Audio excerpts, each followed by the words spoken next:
Yeah, so you know, my name tag says Wilde Mark, so that's why this is coming about. It's really nice to be back here in France. This is actually only my third time here. Earlier this year, I had the opportunity to go to TQC and to visit Omar in Lyon. Really enjoyed it a lot, and then I had the opportunity to participate in the first week of the semester in the summer school in Corsica, and liked it so much. So, you know, I'm now glad to have the opportunity to come back. And also, you know, thanks for all the work that everyone has put into organizing this great semester. I think it's a testament to the health of our field that not only do we have this semester going on, but there's also another semester going on at UC Santa Barbara. Okay, so the topic of the talk is, it's about a paper that I posted in October, so not so long ago. And it has to do with quantum relative entropies and generalizations of them, which has been a topic of interest in quantum information theory for actual applications, but also it's of mathematical interest as well. Okay, so I'll start by defining quantum relative entropy. This should be a familiar quantity. It's written in this way.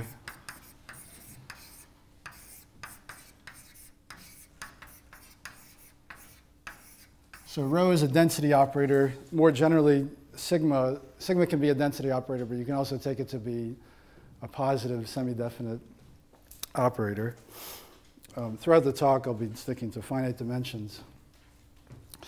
And you know, this is how it's defined if the support of rho is contained in the support of sigma, and otherwise it's set to plus infinity. Okay, and there are reasons for that, but I won't get into them. So the most important property for this quantum relative entropy is data processing, right? So this is how we use it in all kinds of different applications. And it's just the statement that under the action of a channel acting on rho and sigma, the measure does not increase. So if you think of this as a distinguishability measure between rho and sigma, this property is very intuitive, but you know, it has to be proved in some way. And now, you know, there's a large number of different proofs that are known for it. It's a powerful statement. It really lies at the core of statements of optimality in quantum information theory, having to do with capacities of channels and communication tasks. You can also, there's a very nice proof of an entropic uncertainty relation in terms of the data processing inequality. So, you know, it kind of, you can argue that it lies at the core of quantum physics. It's also been called, the politically correct term is a parent quantity. It's not a mother quantity, it's not a father, but it's been called a parent quantity for other entropies because if you plug in for sigma the identity operator, you get the von Neumann entropy. You can plug in other choices for sigma and get conditional entropy and get mutual information. So it kind of generates all these other entropies and informations. And it finds its operational meaning in quantum hypothesis testing. Okay, so this is when you're trying to, in particular in the asymptotic scenario, if you're trying to distinguish many copies of rho from many copies of sigma by some measurement, this is the optimal error exponent for doing so. If one kind of error, you know, in a hypothesis testing experiment, there's a chance you'll make a mistake, you know, when the state prepared is rho, that's called type 1 error. And there's a chance you'll make a mistake when the state prepared is sigma. That's called, the error probability for that is called type 2 error. So if you constrain the type 1 error to be a constant, then the type 2 error exponent is the quantum relative entropy. So that's its core operational interpretation. This was shown in 1991 by He and Petz and refined later on as the strong converse. But before that work, it wasn't clear what was the right quantum relative entropy to be using. Because if you have a classical notion, there could be an infinite number of ways to generalize it. And so that work really laid a foundation by saying this is the right one to use for applications. And so when you form conditional entropy, mutual information from this, and consider other tasks in quantum information theory, all of those tasks have been shown to be optimal in a certain sense, and the starting point is this quantum relative entropy. Okay, so the classical reduction of this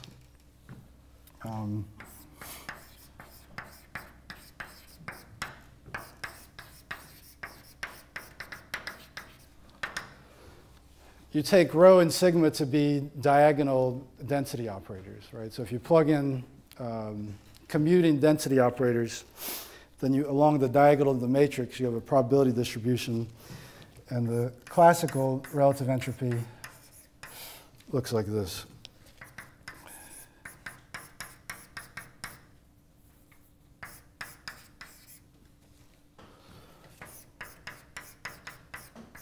Okay, so I'm replacing rho and sigma with distributions P and Q.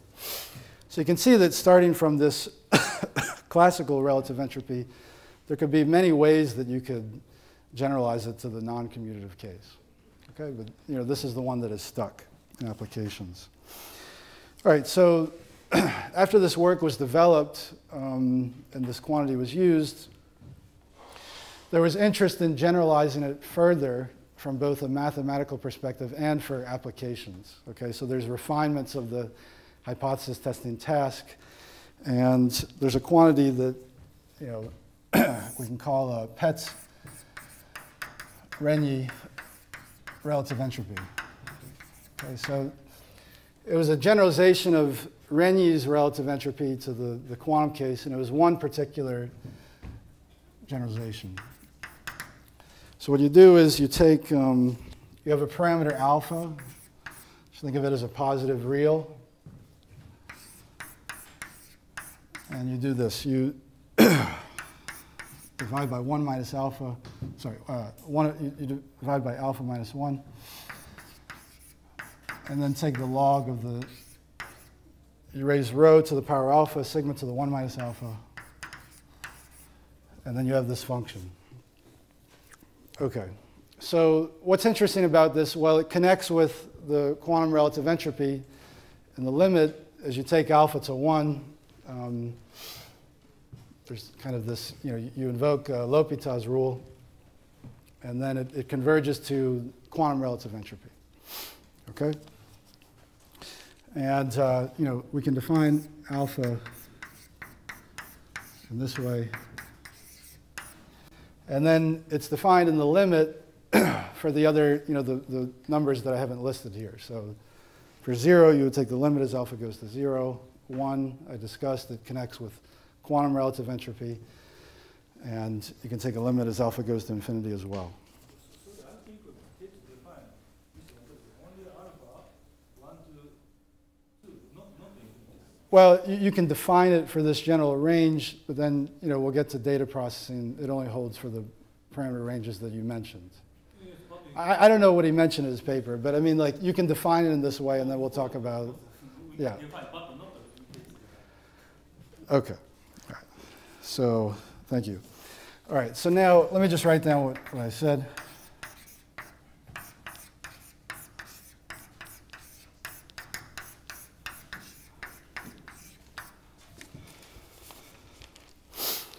Okay, so what Petz showed is that this quantity obeys the data processing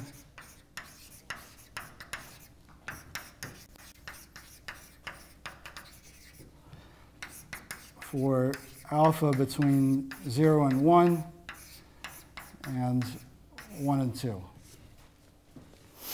And so just to remind you of that, for this case, it's this inequality here. So for any states rho and sigma, channel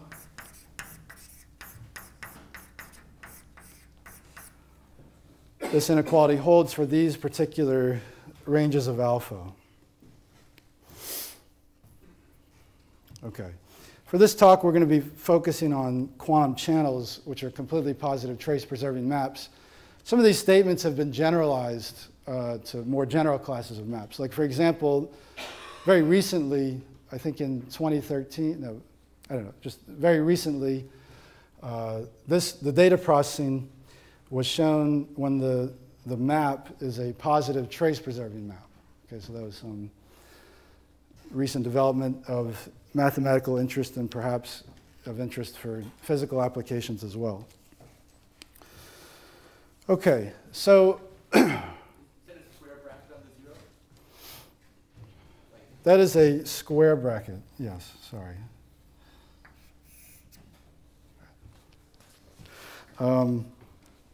Okay, so we mentioned how there are different ways to generalize a classical function to the quantum domain. The classical version of the Renyi relative entropy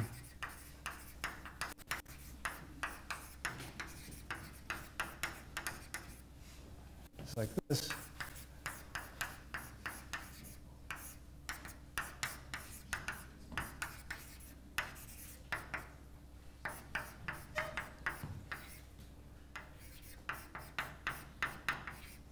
Okay, so the other thing throughout this talk, for simplicity, I'm going to consider invertible density operators, or probability distributions with full support. And then there are ways of making all this more precise, if that's not the case.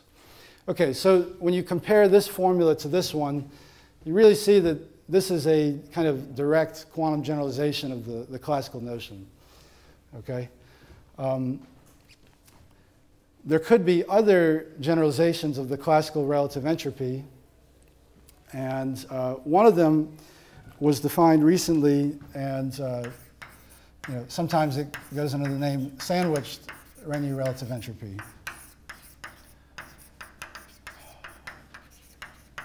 Okay, so how is this defined? It's a bit more complicated.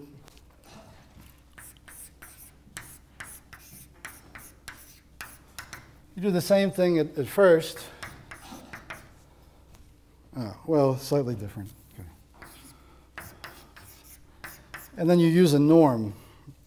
So one way to write it, which is useful for this talk, is in this way. So you can take sigma, raise it to this power, 1 minus alpha over alpha, sandwich it by the square root of rho, and compute the alpha norm, and then you get this quantity. And you can check for the classical case, this function reduces in the same way to this classical Renyi relative entropy.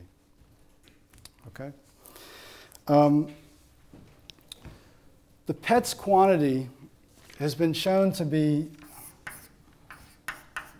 operationally relevant in the scenario of quantum hypothesis testing. So in a refined scenario of quantum hypothesis testing, it's relevant in the regime for alpha between 0 and 1. Okay? The sandwich one has found a number of applications when alpha is greater than 1.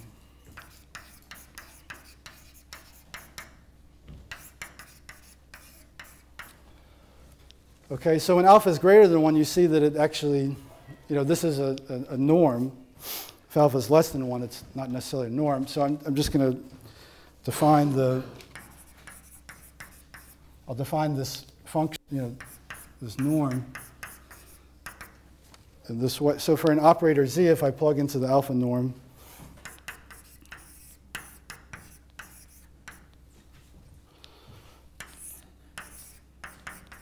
okay, so that's how we define the alpha norm, but we can define it in this way. We can just talk about this function when alpha is less than 1. It's not necessarily a norm, but we can still use it. So that's how it's defined. And we can also, this is defined for all alpha in the same parameter regime, right? So for alpha between 0 and 1 and 1 to infinity. Okay. The sandwich quantity, it obeys data processing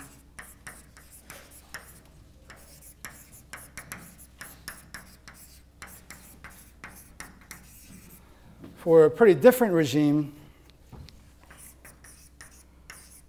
for alpha between 1/2 and 1 and 1 to infinity. And then, we'll just define this quantity for alpha infinity in the limit as alpha goes to infinity, and it converges to a quantity called max relative entropy. Okay? Okay, so part of this talk is to understand a bit, part of the idea of this work is to understand why the data processing inequality holds for these quantities. So, I mean, in Petz's original work in the 80s, he proved this data processing inequality. And he used a particular method based on the operator Jensen inequality. Okay, so what I'll show in this work is that you can use a similar proof idea with some modifications to establish the data processing inequality for this parameter regime. And then more generally, there's this class of functions which we can call optimized quantum f-divergences. So I haven't quite said what that is. We'll get to that next. Okay, so there was all this interest in relative entropies and generalizations. So eventually some people just sat down and said, what are the core properties of these functions that we need to establish data processing? Okay, and then that's when this notion of f-divergence came along. So, and this was developed in the information theory world by Imre Cizar, and then some others in the statistics community.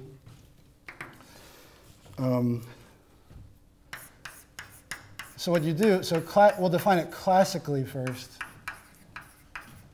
and then we can start talking about some quantum generalizations. So classically what you do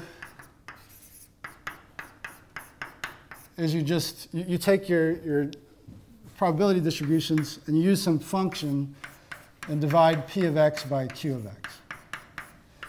And what do you need for data processing to hold classically?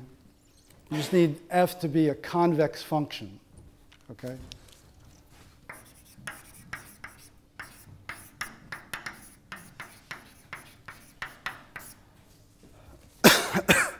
So that was determined to be a very general property that you need to get this data processing inequality. So quite a bit after this work, I think Petz and Cizar were at the same institute in Hungary, and so Petz was considering generalizations of classical entropies. So part of his paper where he defined this Renyi relative entropy was more generally about quantum f-divergences. If you look at his paper, he calls it quasi-entropies. So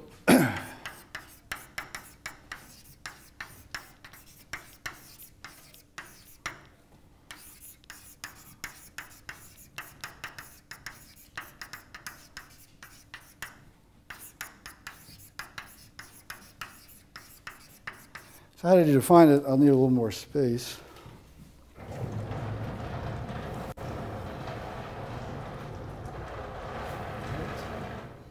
Okay, excellent. So you can define it in terms of the relative modular operator formalism. But as speaking as a quantum information theorist, I have a bit more intuition for purifications of states and maximally entangled states and this kind of thing. So I'll work with this alternative formalism, and I learned this from a paper of Marco Michel. So one quantum f-divergence, or one quantum generalization of the classical f-divergence, what you do is you take a particular purification of rho, so I'll call it phi rho. Let's suppose that rho and sigma are acting on a system S, okay? So this purification is a vector in the Hilbert space of S and a mirror of it that I'll call S hat. Okay, so you take this purification and then you put in between, you take a function f. There's different ways to do it, but I'll work with the way that Petz did it in his original paper. So you take rho inverse, and then you take sigma acting on the mirror system S hat, you apply a transpose, okay? So let's define more precisely what this purification is. What you do is you take the square root of rho, which is like taking a probability and making it a probability amplitude. Tensor it with the identity. And then this acts on a vector that's like the maximally entangled state, but it's unnormalized. Okay, so I'll call that gamma. So gamma is just this. You pick some orthonormal bases for S and S hat. And then gamma is like this, unnormalized maximally entangled state. Yeah. Any reason why you have rho inverse here, whereas like it's sort of the other way around with the classical? I meant to flip it classically, but now it's too high, so I won't do it. Okay. Sorry about that. If you look in, if you go to Wikipedia, then you'll see they do it different ways, right? So, okay. But you want to flip f as identity, then it comes out to 1. Yes. Yeah. Thank you. Yeah. Good. So just to be clear, T is transpose. Okay, so there's a way you can write this in terms of the relative modular operator formalism, and Petz does that in his paper, but I'll just work with it this way. Okay, so something interesting is, how should we pick these functions in the quantum case to get reductions to the quantum relative entropy and the Petz-Renyi relative entropy? What are some interesting functions that we can pick? Turns out we can't have just convex, but we need more. We need operator convex. Okay. So if you use this fact, so this is a fact, a trick that gets used a lot in quantum information. Sometimes it's called transpose trick. So if you have an operator Z acting on the system S of this maximally entangled vector, that's the same as if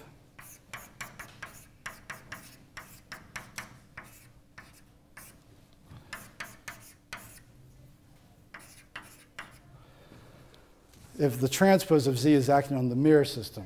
So this gets interpreted in interesting ways. You can think of superdense coding, for example. If this is a unitary, then, Alice has the system S and Bob has the system S hat, then by Alice doing this local unitary, it's kind of the same as if Bob did the transpose of it, right? So that's a funny thing that gets used over and over again in quantum information. The other thing that we need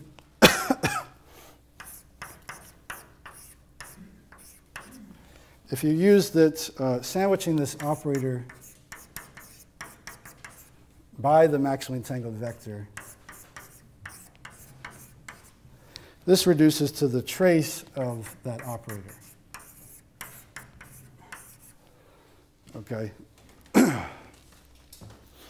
And that, you can have an interesting graphical proof of that, right? So if we write the maximally entangled vector like this, and Z is some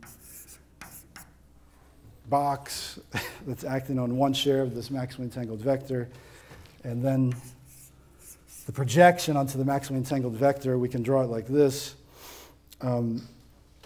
Graphically, this is the same as connecting the two indices of this matrix, and it's doing a trace. Okay, so just very briefly, that's some way that you can think about this in a graphical way. Okay, so if you use these things and you pick f of x to be negative log x, which is an operator convex function. In fact, it's operator anti-monotone on the positive semi-definite operators. So if you pick f to be this, you use these tricks, then d negative log of rho with sigma, it just reduces to the quantum relative entropy. Okay, so we get back to the first thing that we talked about. All right, there's other things you can do, and the other class of functions that's interesting to work with are power functions, right? So if we pick x, the function f of x to be x to the 1 minus alpha and the sine of alpha minus 1, this is operator convex for alpha between 0 and 2. Okay? So when you make this choice, what do we get? Well, we'll get, so you make this choice, you use the same tricks, and this function here will reduce to this one, trace of rho to the alpha, sigma to the 1 minus alpha times the sine of alpha minus 1. Okay, so then you can see this is the core function underlying the Petz-Renyi relative entropy. Okay? And the fact that this is operator convex for this parameter regime is directly related to the fact that we get data processing for this interval. Okay, so what did Petz prove generally?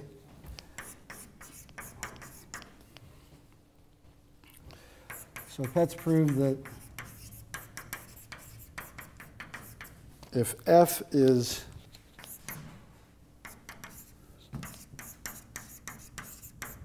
operator anti-monotone,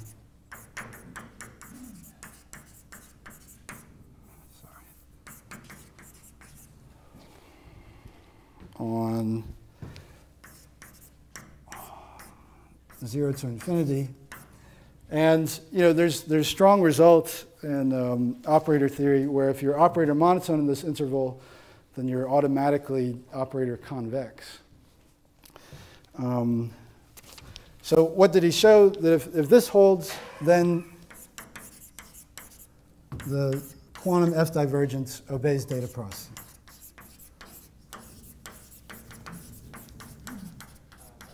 Yeah. Yes.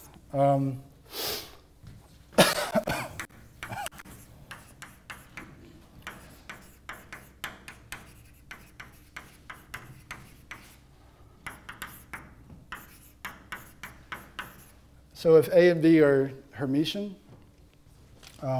then f of B is less than f of A. So it's the operator monotone would be the flip of this, and this is operator anti-monotone.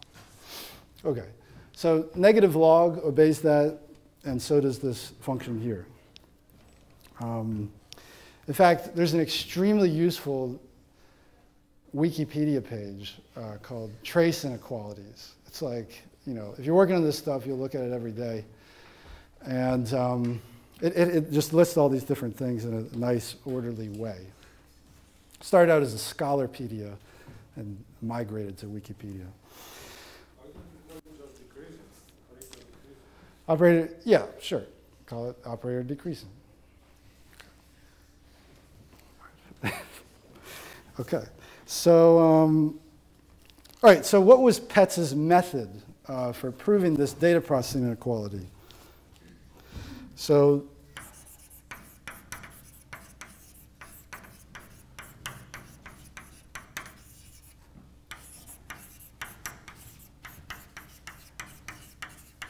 it's this powerful operator inequality called operator Jensen inequality.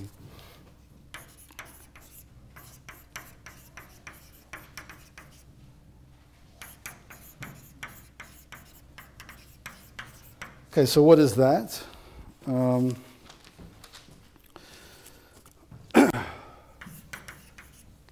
So so for an isometry,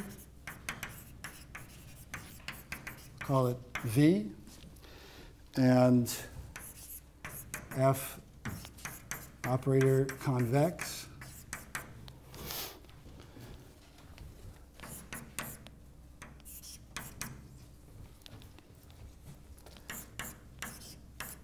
You take an arbitrary Hermitian operator X, sandwich it by V dagger and V, apply the function, then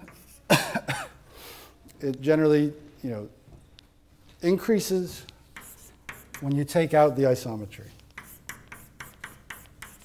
Okay. So that's the statement. There's I think there's different proofs of it. But this is kind of the core tool that's used to prove the data processing. And then that's the core tool that we'll use when we get to optimized quantum f-divergences to prove the data processing. Okay, so let's talk about a simple case of the data processing, and we'll consider a simple channel which is just partial trace. So we'll start it with bipartite states. We'll discard one system, and that's a channel. Okay. From the Stein-Spring dilation theorem, that's actually, in some sense, a very general channel to consider. Because what Stein-Spring says is that if you first do an isometric embedding and then trace, any channel can be written in that way. Right? So if you can prove that Petz's f-divergence is invariant under the action of isometries, then it suffices just to prove the data processing for partial trace. Okay, so that's a nice fact that you can use. So we'll just focus on partial trace.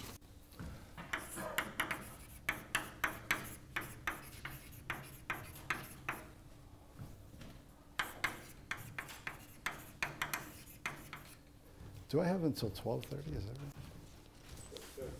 All right. I need to go faster. Right. So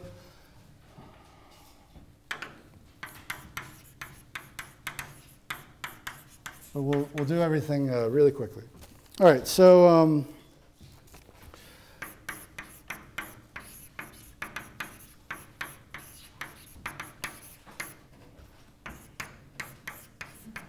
we'll give a brief discussion of how you use operator Jensen to prove this inequality.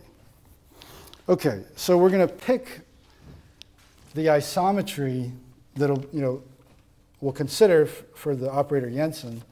So we'll pick the isometry to be this kind of funny thing where it'll be a map from systems A and A hat. So we have the system A and then the mirror of it, A hat, which is needed when talking about f-divergence in this way. So it'll be a map from these two systems to AB and A hat, B hat.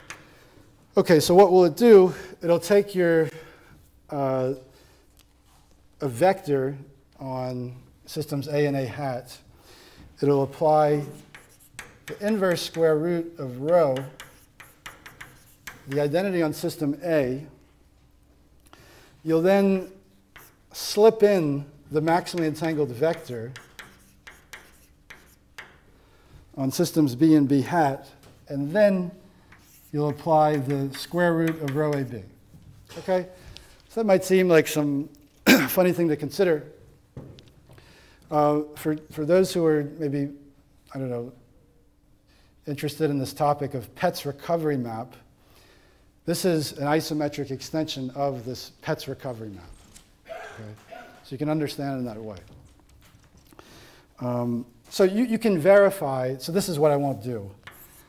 You can verify that this is an isometry.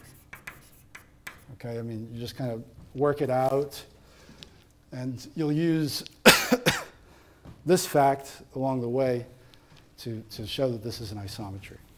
Okay? All right.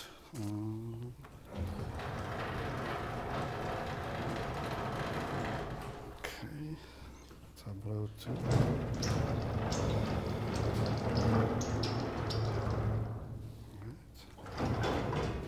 Okay, it doesn't go. All right. So we won't prove that that's an isometry. The other thing that you can verify, which is so we don't have time for this either.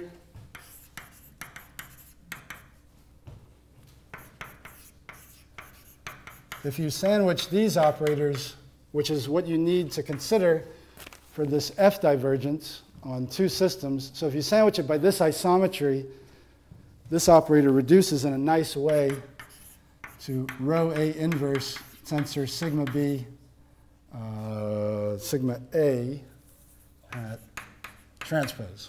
Okay, so that's something you can verify offline, and this is a critical equality that's used in the proof. So like, once you have this isometry, once you have this property in operator Jensen, it's like 4 steps to prove the data processing inequality. So that's what's really nice. You set things up in a nice way, and then the proof is very simple. So I'll just write that down really quick. There's one more property that we need that we don't have time for. So if you send in to this isometry a purification of rho A,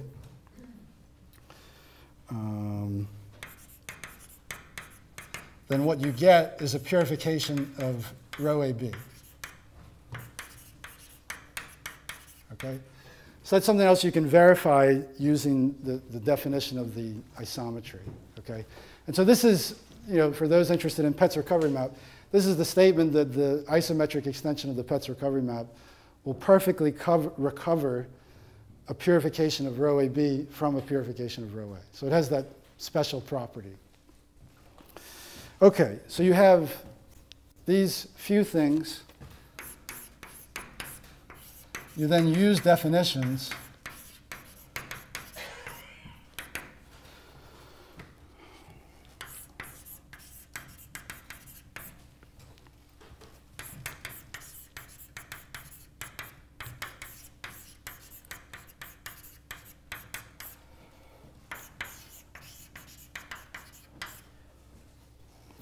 All right, so that's the definition.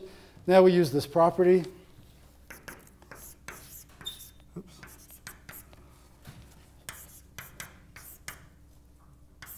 Same thing. Okay. Next step is operator Jensen. Right, so that's just the statement that the isometry can go to the inside, and then we have an inequality.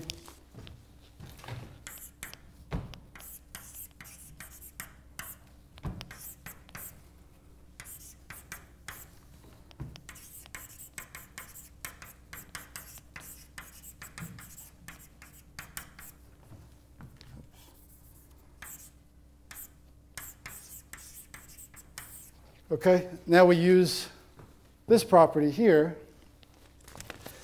and then that's kind of it.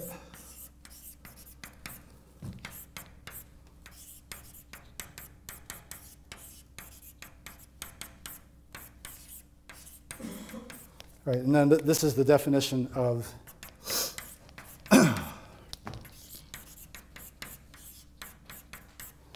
the f-divergence for the reduced states. Okay, so that's what's really nice about Petz's proof. So now what I'll do is quickly define this new, this contribution of optimized f-divergence.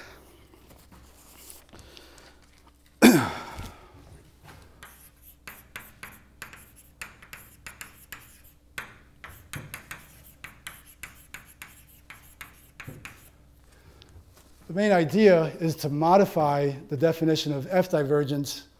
Instead of the row inverse in the middle, we'll optimize over all density operators. Okay, we'll take a supremum over those. So we'll do this thing where we put a tilde because it connects with the sandwich one. We'll optimize over density operators tau. And it's just the same function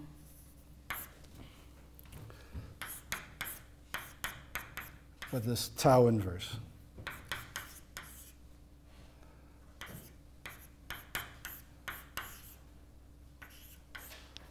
Okay, so why is that interesting?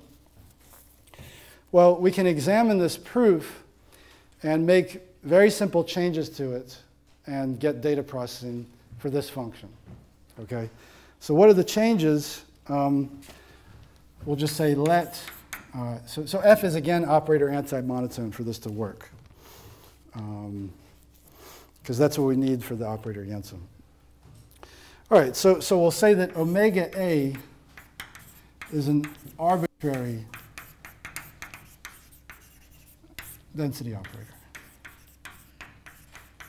Okay? And then we'll pick tau AB in a certain way to be the state that you would get after applying this Petz recovery map to the density operator omega A. Okay, so what is that map? Well, you multiply by the inverse of rho A. You tensor with the identity on B. And then you sandwich by rho AB to the 1/2. Okay? So this, this action of taking omega A and sending it through this map, that's a quantum channel. Okay, so that's something you can prove. I won't prove it because there's not time. All right, so what does that mean? This is a state. So now, the other things that we have are, if you sandwich tau AB inverse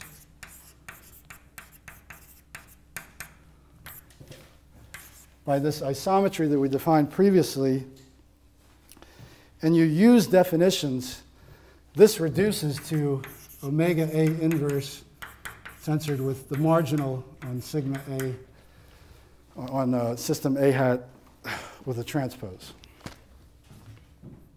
Okay? So using that, we can just plug into the proof, right?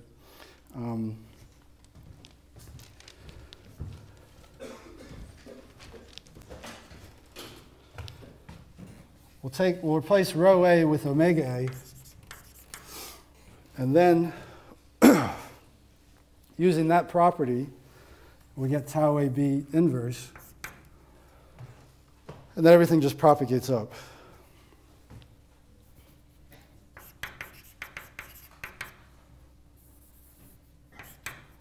Right? So now we can take a supremum over tau, all tau AB. This quantity only gets larger, right? This inequality was proved for an arbitrary omega A. So now I can take a supremum over all those as well. Right? And then this is the optimized f-divergence. Okay. So simple as it is, that's really the core idea. And then what I don't have time for is if you use the power functions, if you take f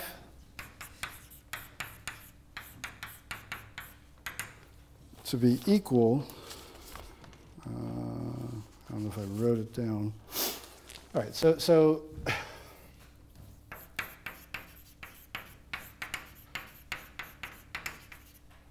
then you get data processing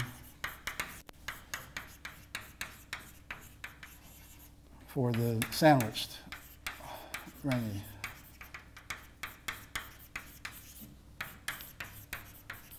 Okay, so that's something I thought was interesting about this work. We talked about at the very beginning, data processing holds for that parameter regime alpha 1/2 to infinity. When you use this approach in the power functions, this proof gets you data processing for the full range 1/2 to infinity. Sorry, but you assume that M should be somehow operator monotone. So you can F is operator monotone, but you use the, so there you have to define, I think the function f of x has to be x to the 1 minus alpha over alpha. So you have to use this function. I think I had written it down. Yes. So